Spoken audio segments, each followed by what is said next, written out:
Rabbi Adam Baal Shem.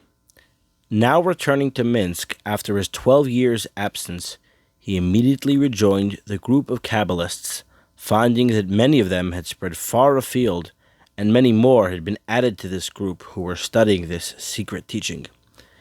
A few months elapsed, and Rabbi Nissen became aware that there were among the group some members who had adopted a new form of divine worship. They did not believe that the only way to serve God was by devoting all of their time to study, nor did they believe that the correct way to serve Him was by afflicting their bodies by prolonged fasting, etc. They contended that it would please the Almighty more if they were to show Him that they rejoiced in serving Him by doing all His bidding in a joyous rather than somber spirit. Rabbi Nissen further learned that these members devoted much time to prayer, before which they first went to the mikveh. They also made a special point of living simply and modestly, earning their livelihood by the work of their own hands rather than by the rabbinate.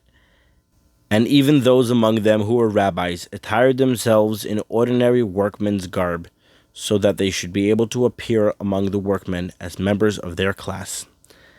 They could then talk freely to these ordinary, uneducated people and have them speak freely in return, thus having a much better opportunity of teaching them, influencing them, and inspiring them to take a greater interest in the Torah and its commandments.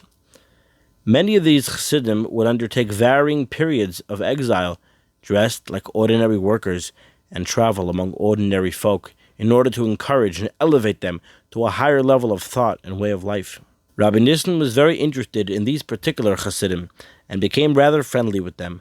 After a short while, he too was admitted into their circle, learning much more of their ways and line of thought.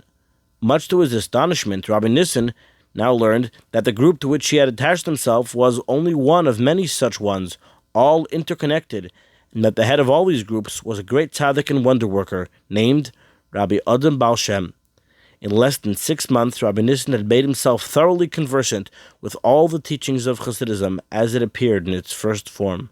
This was the Hasidic school of Rabbi Adam Baal Shem, from whom Rabbi Yisrael Baal Shem Tov later learned the way of Hasidism and was crowned as the leader of the new movement in Judaism.